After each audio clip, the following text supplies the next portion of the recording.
Միտեղ բարի երեկո, միտեղ բարի լույս, հարգելի ժողովուրդ, սիրելի զինվորականներ, սիրելի սպաներ, հրամանատարներ, այսօր հունվարի 28-ն է եւ ես դիմում եմ ձեզ որպես ոչ միայն Հայաստանի Հանրապետության քաղաքացի, ոչ միայն հասարակական, քաղաքական, պետական գործիչ, այլ դիմում եմ ձեզ որպես զինվորական։ Մարդ, ով իր կյանքի 16 լավագույն տարիները նվիրել է Հայաստանի Հանրապետության զինված ուժերին։ Ես ուզում եմ շնորհավորել բոլորի զինվորների, սերժանտների, սպաների, ավագ սպաների, հրամանատարների տոնը հունվարի 28-ը։ Մի փոքր հուզված եմ, կներեք։ Ամբողջ դժբախտությունը կայանում է նրանում, որ տևական ժամանակ եւ նախկինները եւ ներկաները, խոսքը գնում է 99 թվականի հոկտեմբերի 27-ից հետո, արեցին ամեն ինչ հնարավորը եւ անհնարինը, որպեսզի քայքայեն հայոց բանակը։ Հայոց բանակի քայքայման բուն process-ը սկսվեց 2018 թվականից։ Եթե մինչև այդ Սերժակցյանի ժամանակահատվածում ինքը ընթանում էր դանդաղ, ապա 2018 թվականից այն ստացավ մեծ թափ։ Ցավոք սրտի բանակը նախկինների եւ ներկաների ժամանակ կար եւ մնում է չուղեղով խավի համար։ Շարքային գյուղացու, քաղաքացու, սոցիալապես անապահով խավի ընտանիքների համար։ Հատուկ կերպ մարդիկ, որոնք ունենալով հնարավորություն այսպես ասած բանակից ազատվելու, գնում եւ ծառայում էին բանակում։ Քչից թե շատից, լավից թե վատից։ Ես այսօր տեսնում եմ, թե ինչ վիճակի մեջ է հայտնվել բանակը։ Մեր բանակը երբեք այդպեսին չի եղել։ Բանակը դա պետության դեմքն է, երկրի դեմքն է։ Բանակով է որոշվում դու երկիր ունես թե ոչ։ Բանակով են որոշում քեզ հարգեն թե ոչ։ Դու միջազգային արենայում որպես երկիր կարող ես հանդես գալ թե ոչ։ Որոշում է առաջինը բանակով, ապա տնտեսությամբ։ Մենք այսօր տեսնում ենք տնտեսապես շատ զարգացած պետություններ, Շվեդիա օրինակ, Նիդերլանդներ եւ այլն, բայց այդ մարդիկ բանակ չունեն։ Չունես բանակ, նույնիսկ եմ կրկնում, տնտեսությունը կարելի է շատ եւ շատ զարգացած, բայց բանակ չունեցել ովքեր շանտեղ տանում։ Իսկ այսօր այս իշխանությունը արեց հնարավորինս եւ աննայինը, որ քայքայի մեր բանակը եւ քայքայեց։ Ինչու այդպես ստացվեց։ Որովհետեւ իշխանության եկան մարդիկ կամ բերեցին մարդիկ, բերվեցին, որոնք որ համազգեստի գինը չգիտեն։ Իրանք չգիտեն ինչա բանակ, իրանք բանակ չեն ծառայել։ Խնդրում եմ վերցրեք եւ նայեք, ամբողջ հանրապետական կուսակցության 95%-ը բանակից ազատված։ ԿՊ-ի 98%-ը բանակից ազատված։ Մարդիկ բանակ չեն ծառայել, բայց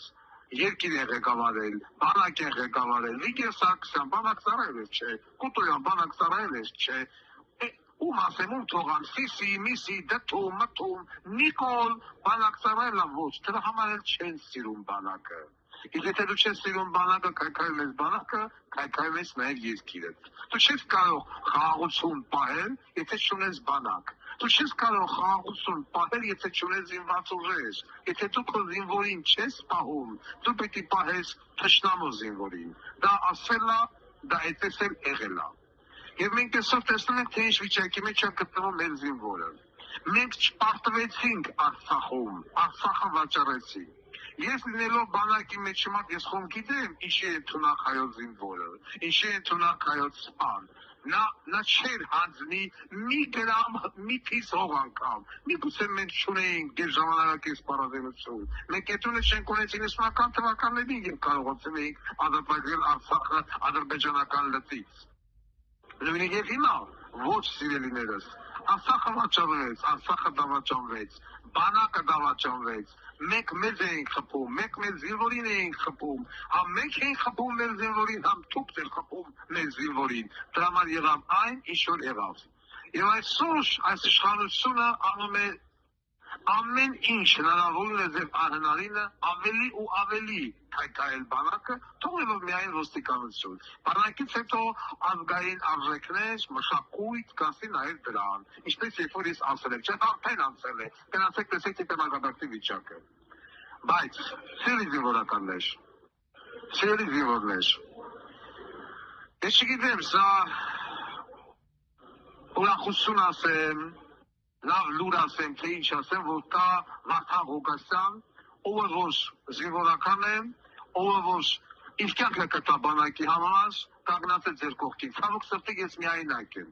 Խնդրում եմ ցույց տվեք մեկ այլ քաղաքական գործիչ, քաղաքական կուսակցության ղեկավար, ով ծառայել է բանակում։ Չկա գոյություն չունի։ Մեկ վրա մատները դրեք, այսօր ովքեր որ հայտ են ներկայացրել պարլամենտ մտնելու։ Չկա։ Սա շատ վատ է ինձ համար, որովհետև ես միայնակ եմ լինելու դաշտում։ Միայնակ եմ փորձելու վերականգնել բանակը, բերել այն մակարդակի վրա հասցնել, որ կա մինչև 1999 թվականի սեպտեմբերի 21-ը։ Հիշում եք, մեր վերջին պարադն էր։ Պարադներից մեկը, որովհետև մյուսը եթե չեմ սխալվում 2006-ին եղավ եւ վերջ։ Այլևս մենք չտեսանք զորահանդես։ Միշտ հունվարի 28-ը նշվել է որ ասում մեծ շուկով, բայց հիմա խնդրեմ, բայց ես վերականգնելու եմ այդ բոլոր բարի ավանդույթները։ Սպան լինելու է պետության դեմքը, էլիտան։ Բանակ ծառայելը պիտի լինի պատիվ արժանապատվության հարց, իսկ որ բանակ չի ծառայել, պետք է մղվի երկրորդ պլան։ Իրավունք չի ունենալու զբաղեցնելու պետական պաշտոն, առհասարակ, ընտրել, ներողություն, ընտրվելու իրավունք էլ չի ունենալու, դա դառնա ազգային ժողովի պատգամավոր կամ չգիտեմ նախարար, փոխնախարար եւ այլն, չես ծառայել բանակում, դու պիտու չես քո պետությանը, ինչ ես ուզում եղբայր, գնա զբաղվի բիզնեսով։ Մեր բանակը պիտի դառնա այնպիսին, ինչպիսին որ կար, որից որ վախում է, ես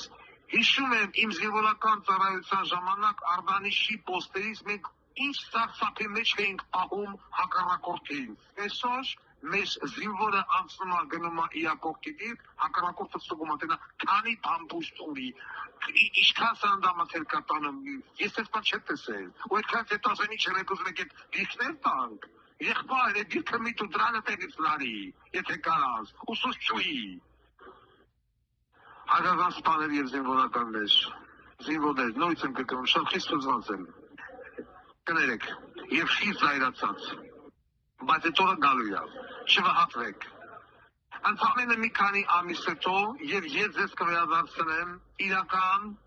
սպայի, իրական զինվորի արժանապատվությունը։ Եվ տարածաշրջանում ոչ մեկ չի կարող մեզ հետ հորթու-բորթում եւ մունաթում խոսալ։ Մեզ չեն կարող ասել Սևանը մեզ նայեր է, էլի մեզ նայեր է, եւ մեզ խաղաղություն պարտադրել։ Այսպես կոչված մեր արժանապատվությունը ստորացնելով եւ նվաստացնելով, եղբայր վիզի շատ խաղաղություն ուզող ոչ մեկ չկա։ Մեզանից զինվորականներից շատ ոչ մեկ խաղաղություն չի ուզում, որտեղ մենք գիտենք ինչ կպատերազմ եւ մենք գիտենք ինչ է խաղաղության գինը։ Բայց խաղաղությունը պետք է լինի հարգանքի վրա։ Խաղաղությունը պետք է լինի արժանապատվությունը չստորացնելու վրա, այլ ոչ թե գերիշխելու վերջում կամած կամ բեկամել ասել պատերազմ եք ուզում պիտի տանք, պատերազմ եք ուզում պիտի տանք, ոչ, խաղաղություն եք ուզում պիտի բանակ ունենաք, որ ոչ մի բան չտանք։ Սա է իմ ասածը։ Եվ ես վստահ եմ, որ յուրաքանչյուր զինվոր, ով այսօր բանակում է, յուրաքանչյուր Հայաստանի քաղաքացի, ով ծառայել է բանակում, ընտրությունների ժամանակ շատ ճիշտ կողմնորոշվի, ում պետք է իր ձայնը տա։ Չի գնա եւ չի քվեարկի այն իշխանության օգտին, ով իրեն ստորացրեց, ոչնչացրեց, սպահեց, արժանապատվությունից զրկեց ու բարոյազրկեց, Արցախը տվեց, Հայաստանն շարունակում տալ, չի կարելի։ Այդ իշխանությունը միայնակ չի, այդ իշխանությունը այսօր համատեղ է, նայեք ովքեր են ասված պարլամենտում,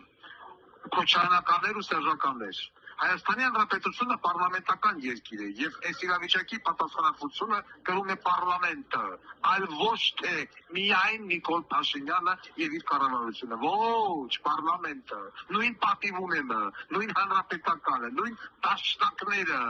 նույն քպականները, բոլորը տվեցին Արցախի հենց հայաքավեներով, իրենց այո ոչով, կողում եք Կիրանց հանձնելու, կողում եք Արցախը հանձնելու, $1.5 սպառազինությունը բանտիկով նվեր տալով Ադրբեջանին եւ զինվորները այնտեղ զոհվում էին տրաքում բայրակթարի տակ, այնտեղ կողքի վրա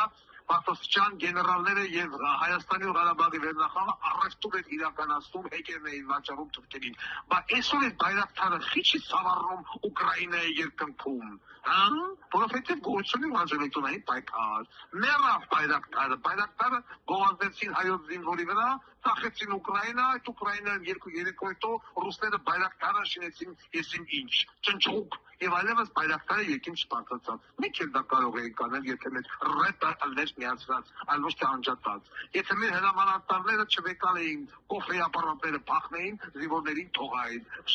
Մարտական քարտեզները, շտաբը եւ մարտական դրոշը թողնեին, այսօր գան դառնային ազգային հերոս։ Այդ բոլորի վերջը սիրելի ժողովուրդ ես եմ տալու, ես ասել եմ։ Սիրելի զինվորականներ, ձեր արժանապատվության վերականգնողը ես եմ։ Բանակը վերականգնողը ես եմ։ Զինվորի դիրքն արժանապատվությունը վերականգնողը ես եմ։ Ցավոք սրտի մենակ ես եմ։ Ես շատ կուզենայի, որ իմ հետ համատեղ լինեին էլի մարդիկ, բայց նայեք, չկա բանակ ծառայես, մարդ չկա մեր կողմերը։ Քաղաքական հայտ ներկայացնածներից, ովքեր ուզում են վարչապետ դառնալ, բանակ ոչ մեկ չծառայ, Թաթոյան, Մաթոյան, լիքը ընդեղ, լիքը որին ասեմ, որին թողավ, լիքը Հայկո, Մայկո, Մակո, դու ես իմիջ գրող ու ստեղծավ։ Չեք ընկճվում, չեք վհատվում, ամեն ինչ ժամանակավորապես է, սա էլ է անցողիկ։ Ցավոք սրտի այսօրվանի 28-ը եւս մենք կնշենք, ոնց ասում եմ, բաննշան, նշելու բան չկա։